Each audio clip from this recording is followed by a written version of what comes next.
When there are no weapons, then you have peace automatically, so to speak. But I think that threatens your ability to survive. Well, I do too. I mean, what do they mean? There are always weapons. Right. Even your body, your fists are weapons. Yes, anything that you can pick up, a glass or a chair or any bottle.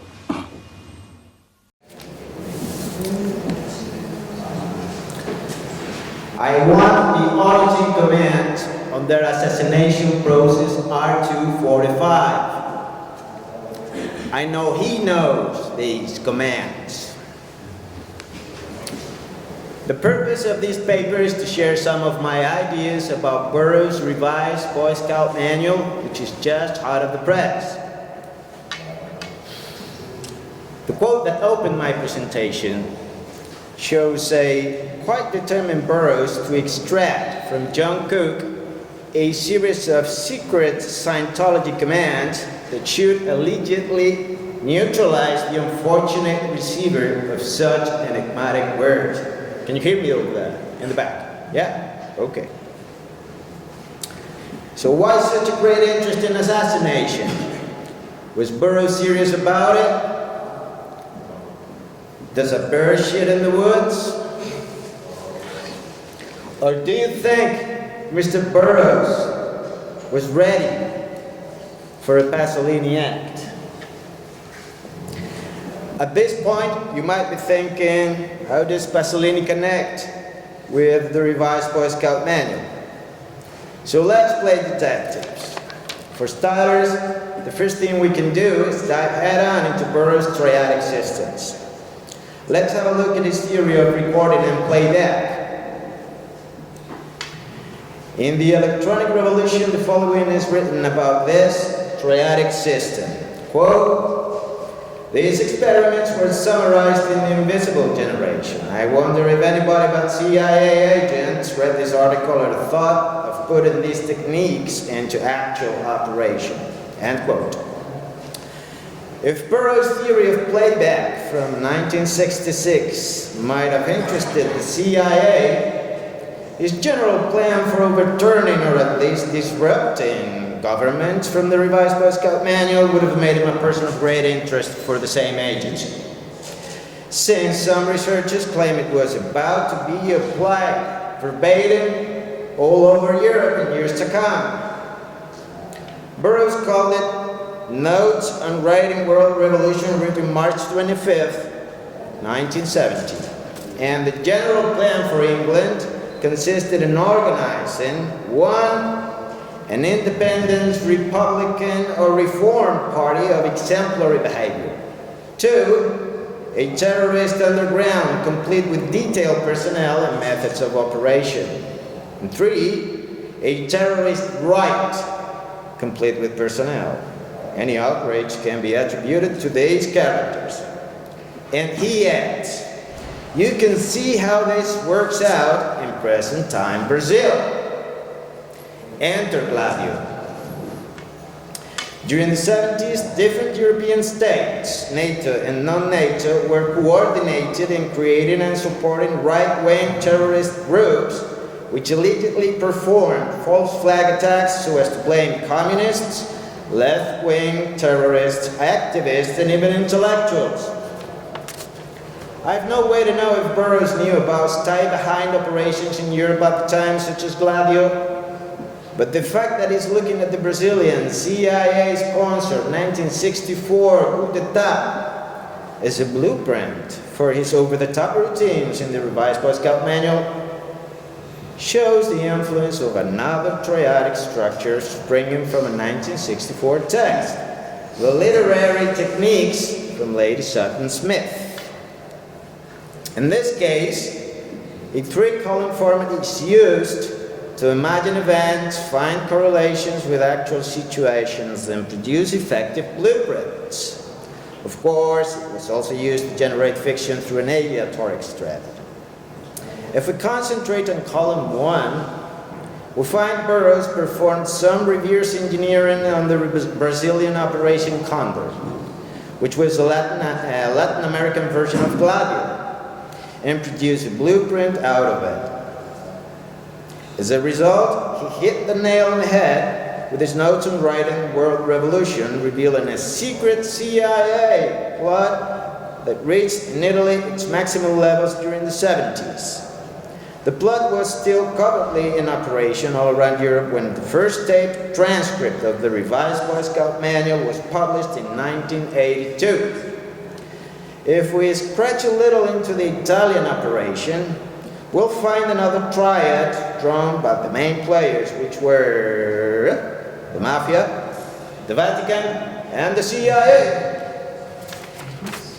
To round it off, the Masonic Lodge Propaganda Due had a prominent role in the financial aspects of the players' relationship and supplied them with a high-ranking contact network for their operations.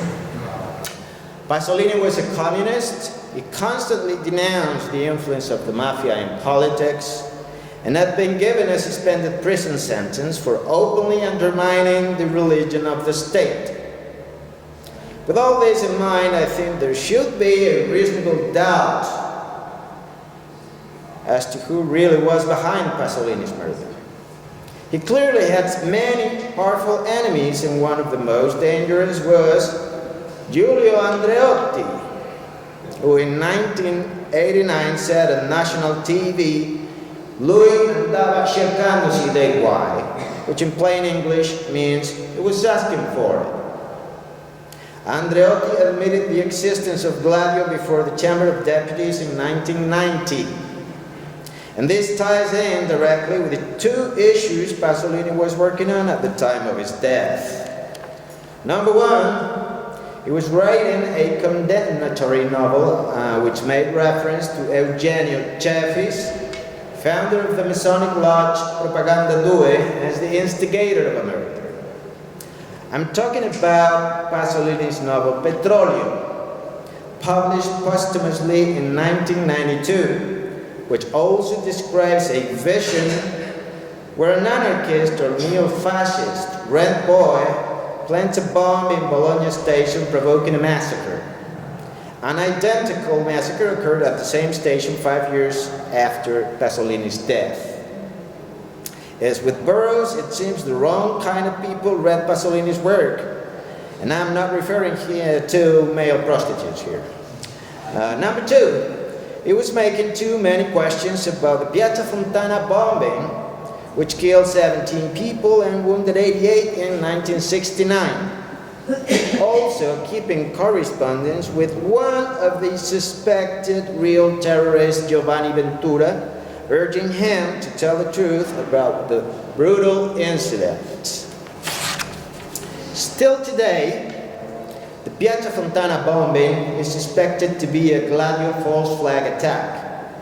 It resulted with an anarchist writer and dancer called Pietro Valpreda on the left, staying 3 years in prison awaiting trial, and an anarchist railway worker falling from a window of a Milan police station.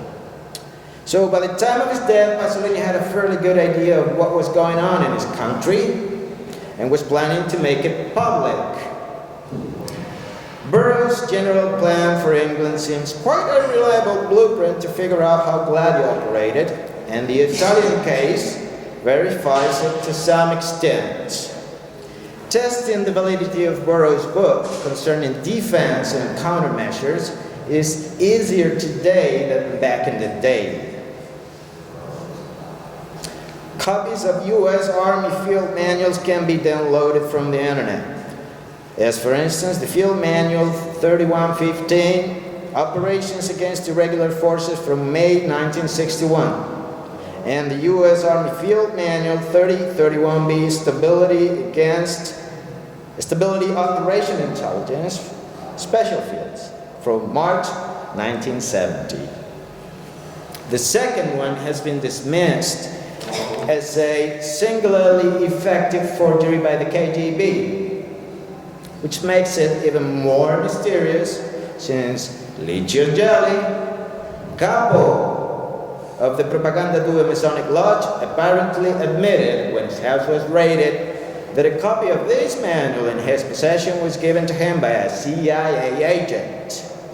I'll begin now with the Field Manual 3115, Operations Against Irregular Forces.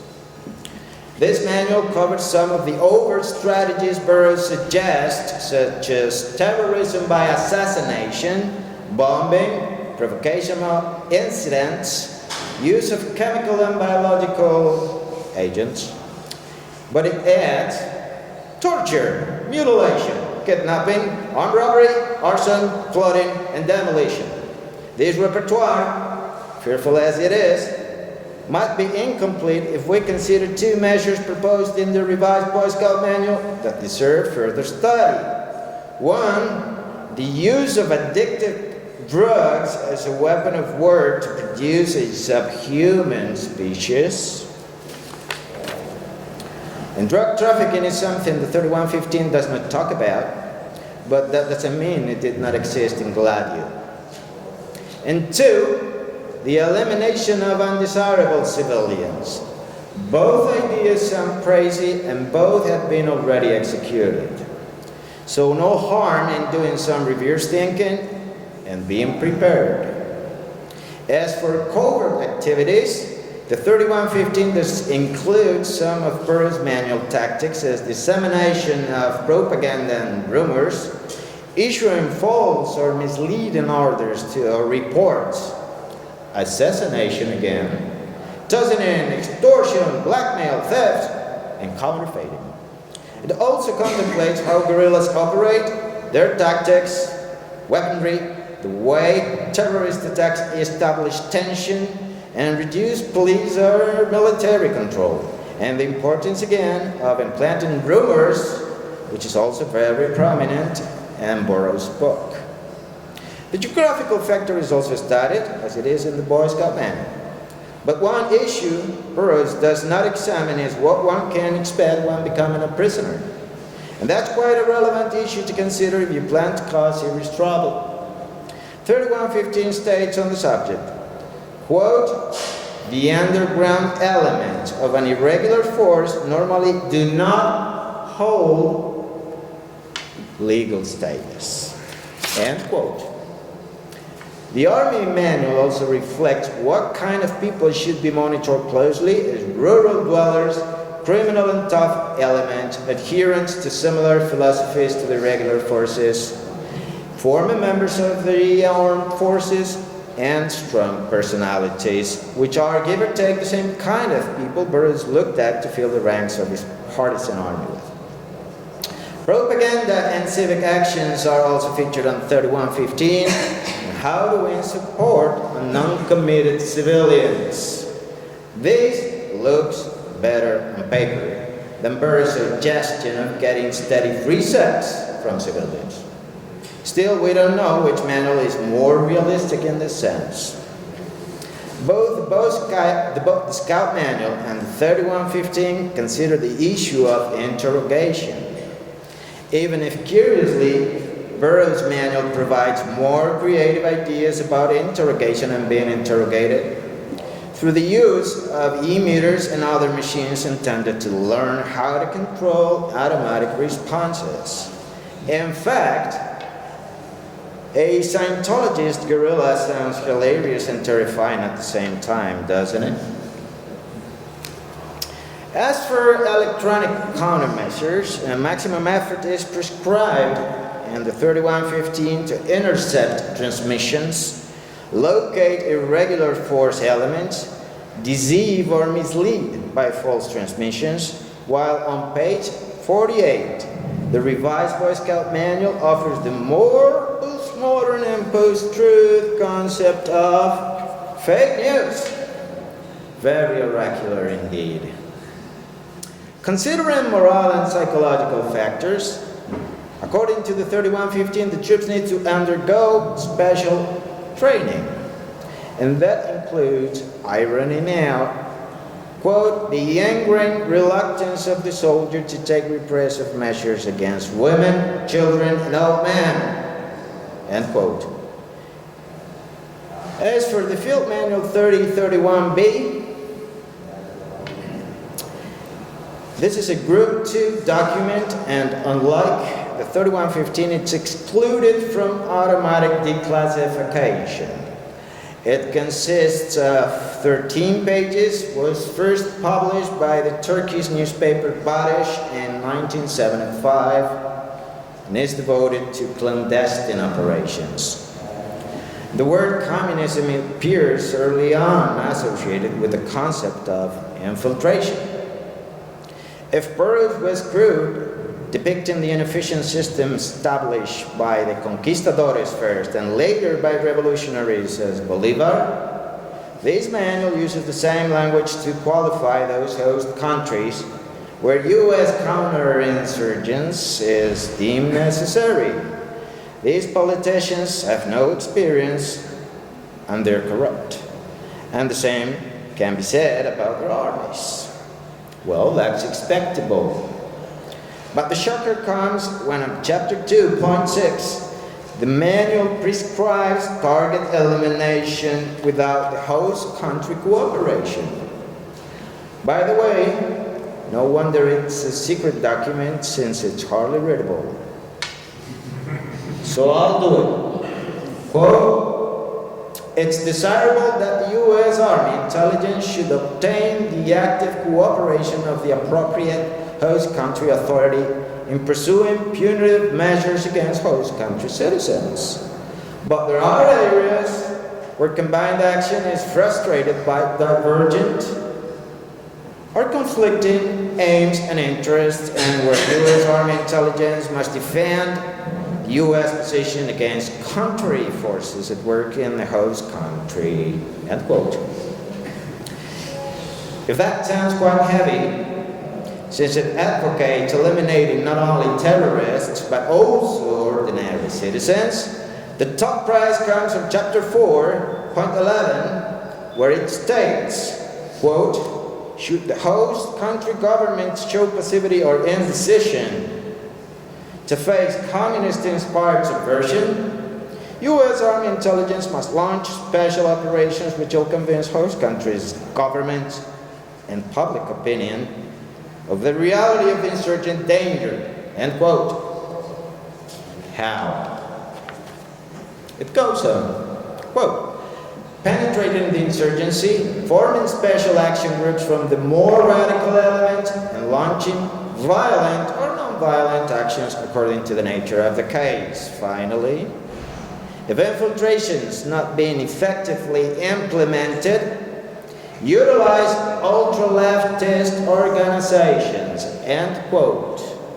Now here comes my question.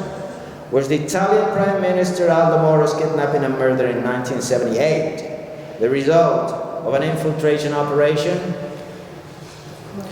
The 3031B manual does suggest underground false flag attacks so as to deceive the host governments and provoke further violence. So after learning about Gladio and how a strategy of tension was provoked in Europe during the 70s, one last look at Burroughs' general plan for England brings the conclusion that the revised Boy Scout Manual is his most dangerous book, politically speaking. To finish this presentation, I admit I can live without knowing whether the 3031B manual was written by the U.S. Army or the KGB. The remarkable thing is that it's dated on March 18th, 1970, only 7 days prior to Burroughs' notes on writing World Revolution. Those notes imagine with dangerous precision things that were about to happen and that 50 years later still remain in the dark. This is one of the most significant things about the revised Boy Scout Manual. You can find there Burroughs writing the news in advance and trying to fight deception, which reminds me of one famous slogan by James Jesus Angleton, head of CIA counterintelligence from 1954, till 1974. Deception is a state of mind and the mind of the state. Thank you very much for your attention.